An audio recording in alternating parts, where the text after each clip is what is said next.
আমাকে এরকম ধ্বংস মনে করো প্রত্যেক দিন সে আমার কাছে আসে যায়। আমি ওকে নিষেধ করছি যে তোর বউ বাচ্চা আছে তুই আরে নিয়ে থাক, না আমারে না পাইলে ওই বলে ধ্যান করবো ত্যান করবো অনেক কথা। বাবা মার সাথে কাজিয়ে বাজিয়ে সে টাকা নিয়ে গেল সামনে মাসের মনে করো 8 তারিখে, সামনে মাসে 8 তারিখে নিয়ে গেছে। নিয়ে যাওয়ার পর ওখানে আমি 1 মাস 10 দিন ছিলাম। ওকে আমি বলছি যে দেখো আমার সংসার আমার ছিন্ন বিচ্ছিন্ন করে নিয়ে আসছো, আমার বাড়ি ফিরে দিও না। ওই আমার কিভাবে বাড়ি আনলো, ঢুকে পারকে বাড়ি যাও সবকিছু সাজানো, আমার এই সাজানোর সংসার এটা, তুমি সংসারে ফিরে যাও সবকিছু ঠিক হয়ে যাবে। আজকে আমি আসবে আর 22 দিন, 12 তারিখে আমি আইছি ঢাকার থেকে, 12 তারিখে আইছি। ওরা আমি পায়ে পড়ি কান্না করছি যে আমাকে তুমি, আমি যে চাকরি করি খাই তবু আমি বাড়ি যাবো না, আমার বাবা মা ভাই বোন আমার কেউ মেনে নেবে না। ওর কথা তুমি বাড়ি গেলে সবকিছু ঠিক হয়ে যাবে। এখন ওখান থেকে আসার পরেও আমাকে ভুলবে না, হ্যান ত্যান কথা শেষ নেই। তারপরে ওই আমার কাছে আসে হোক দুইজনকার, আমি দুইজনকারই মিল মহব্বতেই আছি।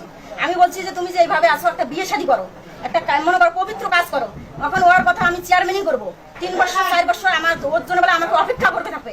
আপনারা বাচ্চা ছাড়া সবাই আইছেন, একটা মেয়ে কি কোনোদিন একটা সংসার থেকে 3-4 বছর অপেক্ষা করবে বলেন আপনারা?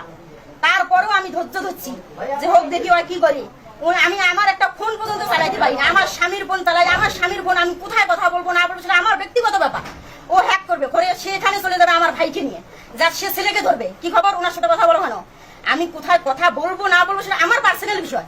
তারপরে ওই আমার কি কয়, আমি প্রশ্ন করি যে তুমি এখানে যাও কেন? তখন আমাকে কি বলে জানেন, যে তোমার যত কাঁটা আছে শরীরে তুমি আমি সব কাঁটা বলে দূর করবো, করে তোমাকে আমি পবিত্র হিসেবে বউ বানাবো।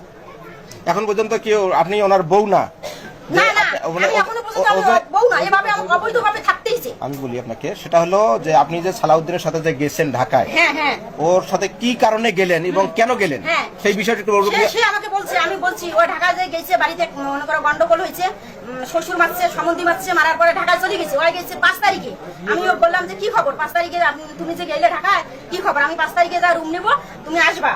তা আমি বললাম যে দেখো আমার বাড়িতে ইট আনছে সবকিছু আনছে, আমার একটা সাজানো সংসার থেকে যে তুমি আমারে নিয়ে যাইবা কিন্তু দ্বিতীয়বার আমার কিন্তু ফেরত দিতে পারবা না।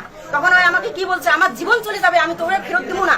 ভালো কথা, নিয়ে গেলি, নিয়ে যায় 1 মাস 10 দিন থেকে ওই আমাকে এইভাবে চালাচ্ছে। আমি বিয়ের কথা যেই বলি সেই বাড়ি এসে, বিয়ের কথা যেই বলি সেই বাড়ি, কিন্তু আমাকে এমন জায়গায় একটা রাখছে সেখানে আমি বন্দিতা মনে। তার কারণ ওখানে আমার বাবা মা ভাই বোন কেউ নেই, আমি একা। এখন একা একটা ছেলের সাথে আমি কিভাবে পারি? আমি ওকে একটা কথা বলছি যে দেখো অতি চালাকের গলায় দই, অতি চালাক হইও না। এই যাবো তো আমাকে বিয়ে করে নাই, আমি বিয়ের প্রস্তাব 1000 দিন দিছি। আপনার প্রথম স্বামীর নাম কি? মোহাম্মদ আলম হোসেন। বিয়ে হওয়ার কতদিন হয়? আজকে আমার বিয়ে আবার 12টা বছর হয়। আপনার সন্তান কয়টা? আমার মেয়ে একটা, কিসে পড়ে?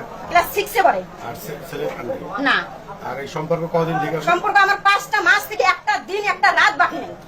না না না, আপনি আর যে মেয়ে আছে স্বামী আছে তারপরে তার সাথে সম্পর্ক? আমি তাকে নিষেধ করছি, তারপরে আমার রিপোর্ট পর্যন্ত আছে, আমি নিষেধ করছি যে আমার বউ আমার সংসার আছে সাজানো সংসার, তুমি আসিও না। না ও আমি বলে মূল্যবান জিনিস হচ্ছে আমার সুখ বলে তার কাছে খুব ভালো লাগছে। আমি ওরা জিজ্ঞেস করছি আমার সুখ যদি তোমাকে ভালো লেগেই থাকে তাহলে তুমি আমাকে বউ করে না, তোমার বউকে আমি ডিভোর্স দিতে বলবো না। তার কারণ আমিও একটা নারী, সেও একটা নারী, আমার এখানে সংসার আছে, আমার জায়গা আছে, আমি এখানে থাকবো, তুমি তোমার ওই বউর কাছে থাকবা, আমাকে ফোন খোরাকি দিবা। মানুষের দুই স্ত্রী থাকে না, আমি এই পর্যন্ত সুযোগ দিচ্ছি। আমি তো